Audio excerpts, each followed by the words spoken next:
For my round 8 game of the day, I've selected the encounter between Rafael Vaganian and Hou Yifan. Well, I was particularly interested in this game because Vaganian plays a collar Zuckertort system with white, which I've examined quite recently in some detail on my latest Power Play DVD, a repertoire for black against d4 sidelines. Excuse me.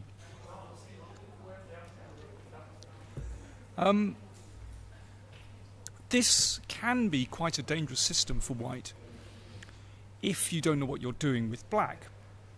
But Hou Yifan has actually considerable experience with this line with black, as I discovered when I was doing my research. And she understands very well how to create some good counterplay with black. So you can see that white puts the bishops on d3 and b2, the b2 bishop supporting the knight, and the d3 bishop looking in the right direction over towards the king's side. So this is dangerous, and one should not underestimate this system with white. Sometimes white likes to play, for example, f4, and even swing the rook over like this. Sometimes f4 and queen f3. Of course, knight d2, and white is pointing in the right direction. It's rather like a Stonewall Dutch with colours reversed. But Yifan plays excellently. First of all, c5. This is the approved method. Well, if white isn't going to challenge the centre with c4, then I think black, on principle, should occupy the centre. This is good chess. And now, for example, one of the main games I looked at on the DVD was Hou Yifan's game against Stefanova from Beijing 2014, which went like this. And this very typical maneuver, knight e7, to cover the f5 square and potentially blunt out the bishop. And after queen f3, there's this excellent move, b5, very typical for this variation. So black wants to advance with c4, and of course if that is taken, then you take here and take on c2. And Yifan won an excellent game. Full details on the Power Play Chess DVD, Power Play 25, available from chessbase.com online shop. Okay, advert over.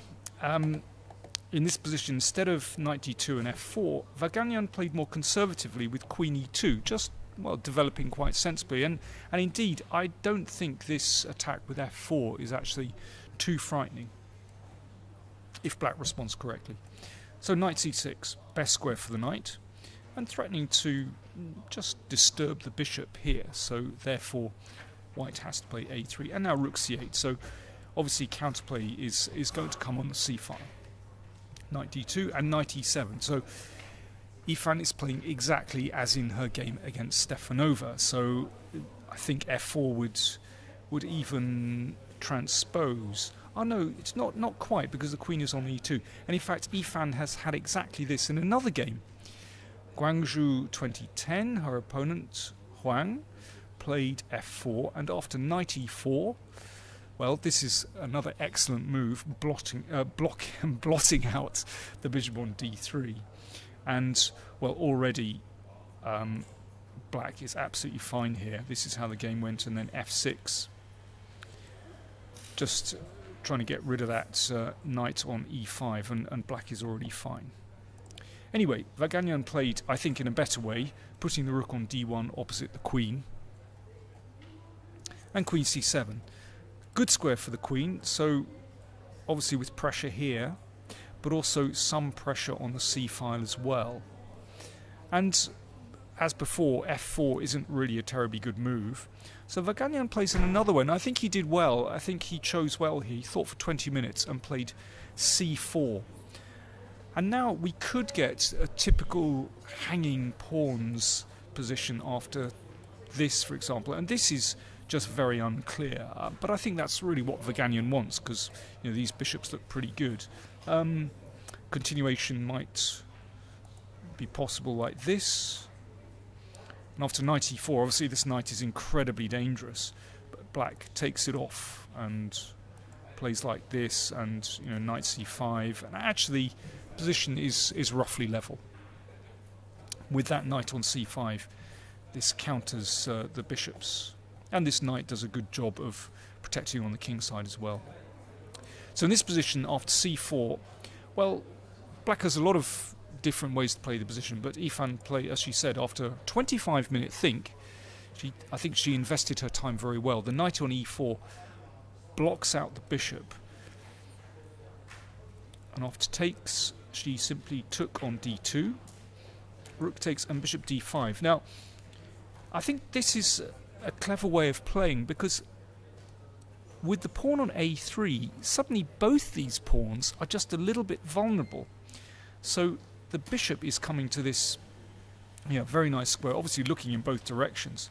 But it's the fact that those queenside pawns are vulnerable that actually gives white just a few problems. I think this is very well thought through by Yifan. With the pawn on a2, black would be, white would be more than fine in that position. So Vaganian plays aggressively, plays queen h5 and f5, blocks out the bishop, and knight c4, wanting to grab the bishop. Pawn takes pawn, bishop takes, and knight g6. Now, very interesting position. White takes the bishop, and again we see that these queenside pawns are vulnerable. And I think Vaganian underestimated black's tactical possibilities here, but already it's a slightly awkward position for white. This bishop is such a superb piece on d5, and it's hard to deal with these threats. I mean, the computer will tell you that this position is around roughly level, if white plays some tricky moves here. But I think in practice, this is a difficult position for white. Vaganian played b4, which looks entirely natural, but then he had overlooked this really nice tactic. Bishop takes pawn, great move. King takes, and now queen takes bishop. This must have come as quite a shock. And of course, if pawn takes, then knight check and forks king and queen. So that's the position. Black is now a pawn up, and can consolidate very easily by moving the queen, perhaps a check, perhaps queen h4. So as the queen is attacked, Vaganian goes on a kind of suicide mission with his queen. The best move is probably to play queen takes, and this reaches a pleasant endgame for black, because the knight is very strong and these pawns are decidedly weak. So black is certainly better there, but that might have been Vaganian's best chance. Instead, Vaganian sought to complicate the game. Obviously, pawn takes queen can be met by pawn takes queen, and white will be a piece up, but there's this check. This is good calculation from Yifan. She really needed to get all the details right here. So obviously if the king moved, then pawn takes queen, so e4 takes, queen takes. White is still a piece up, but Vaganian might have overlooked this queen check. King moves, and now queen takes rook. So black is the exchange up, but now things happen on the king side. But the king, actually the black king is completely safe. It looks scary for a moment or two. For example, if bishop check, actually the king is completely safe on f6. And white's king is vulnerable. So queen g6 check, king e7, still looks scary, but actually black is fine. Queen takes pawn check. The king is safe. There's no check on g5, that's covered. So now the queen is attacked and the bishop is attacked, so the queen comes back. Actually, black is pretty well coordinated here. You can try and attack the king, but Yifan, after 10 minutes, selected a very practical move, and I think actually by far the best move in the position. forces an exchange of queens because, yeah, the attack is going to be too strong on White's king. There's check coming. There's h2 is vulnerable, so White has to exchange. And although White has one pawn and a bishop for a rook, this is very easy for Black because this pawn is weak, this pawn is weak. Rook c3 coming. Yeah, this just completely winning for Black, and from a practical point of view, very easy to play. There we go, dominating the 7th rank, and here Vaganian resigned. Wasn't premature at all. That pawn is dropping, and then this one goes as well.